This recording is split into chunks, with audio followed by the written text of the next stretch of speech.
The hilarious MP took over the deputy president during a burial about coming elections. Nilikuja hapa purely kumona Mheshimiwa Bosire until ulipoona Osoro anaongea hapa. Ndio nikabadilisha mawazo yangu niseme moja. Kabla hiyo mimi nilikuwa nataka kusema pole, Mungu afariji mama apeleke pale pake pema na nikae chini. Lakini mwana kofia nyingine hapa nikasema lazima aliseme kitu. Mimi nataka kusema hivi, wakati unajua siasa ni kazi ngumu sana. Siasa ni kama hii binadamu ambaye anasaliwa. Unakuwa unatembea na mkono, unasimama, unatembea, baadaye unafika pupillage, unaanza kumea hata nywele sehemu zingine.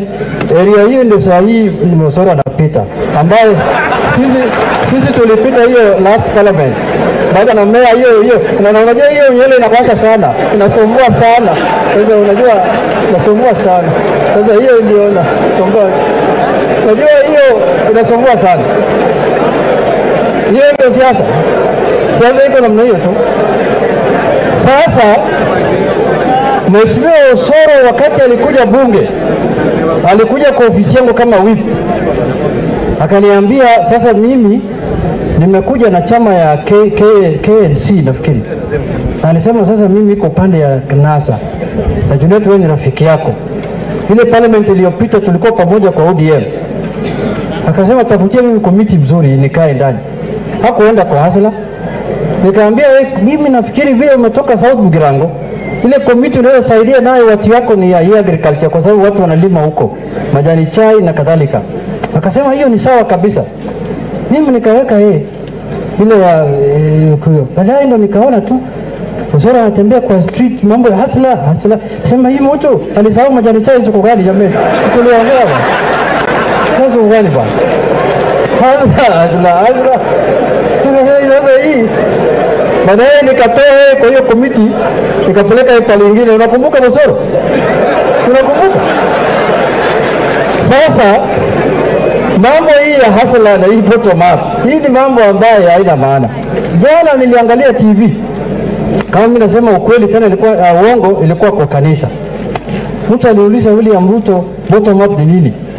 Badala ya kujibu kueleza watu bottom up ni uchumi namna hii akasema soma Psalms verse 12:18. Nikasema tena imetoka Biblia. Imetoka kwa mambo ya bottom up imeenda kwa Psalms 8 verse 18 to 19. Sasa ni kweli.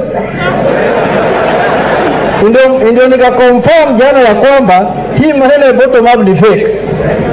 Haina msingi yoyote. Na kila wakati wakiongea hawa watu wanakumbusha sisi Junet hata ndani ya bunge, heshimu kiongozi wetu, yeye ndio deputy president ya Kenya. Mimi sasa na nyamaza nasema yeye ni deputy, nimesahau. Kama wewe ni deputy ya Uhuru Kenyatta na uko ofisi hata leo vile tunaongea leo jioni, umeleta nini kwa Wakisii? Mambo ya kusema nitawasaidia baadaye, wachana naye. Sasa hii ofisi yako ya deputy president imeleta nini hapa? Manufaa gani imeleta hapa Nyamira? 2013 ulikuwa deputy president. 2014, 2015, 2016, 2017, 2018, 2019. Tunaweza kukusamea 2020 na 2021 ni corona. Tuseme ni wakati ya corona. Hiyo tumekuachia ni corona. Hii ingine yote miaka 7 ama 8. Ndugu yangu bwana, ulikuwa unaishi Tanzania, ulikuwa deputy president ya Tanzania ama ulikuwa ya Kenya? Unakuja kudanganya watu hapa tunasema ati ukinichagua iko bottom up, ukinichagua iko wilbaro, ukinichagua nitafanya hii na hii. Si ufanye saa hii, niko kwa serikali.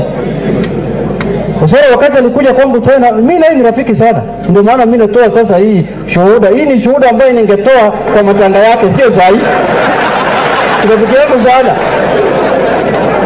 Wakati amerudi kwa ofisi yangu sasa jioni tulikuwa tunakunywa chai.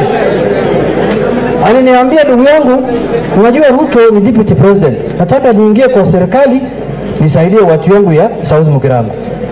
Juzi tulipokutana anasema hakuna chochote bwana. Hakuna chochote, bado mimi na mark time hapo tu. Saa yote mimi naweza rudi ODM, wekea mimi nafasi. Nikasema wewe rudi saa yote, baba unajua sio mtu wa kushikilia watu, atakuachilia nafasi uingie tu. lakini hapa ni karata wanacheza ya pata potea. Sasa hii uchaguzi inakuja kwa kumalizia 2022, ndio uchaguzi ya kutofautisha watoto na wazee, ndio uchaguzi ya kuseparate men from boys. Tunataka wanaume kamili bado, na hapa ndio tunaelekea.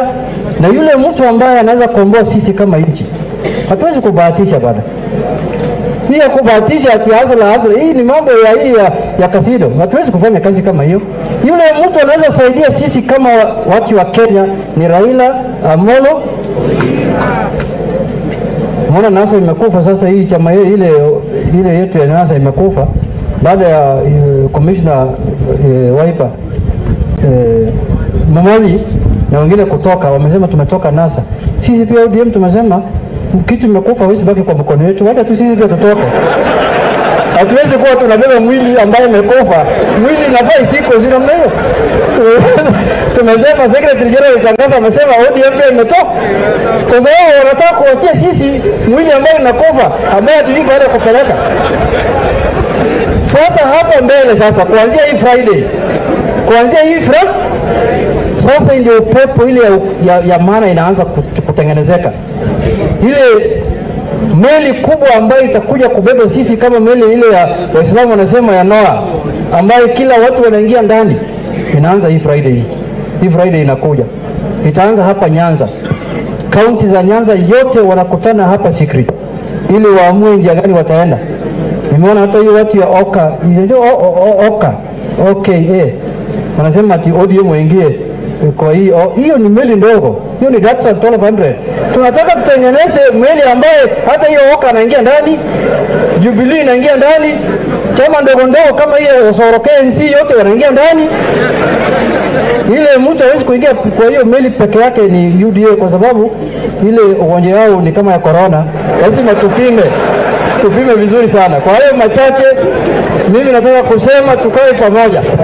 Mungu awabariki, asanteni sana.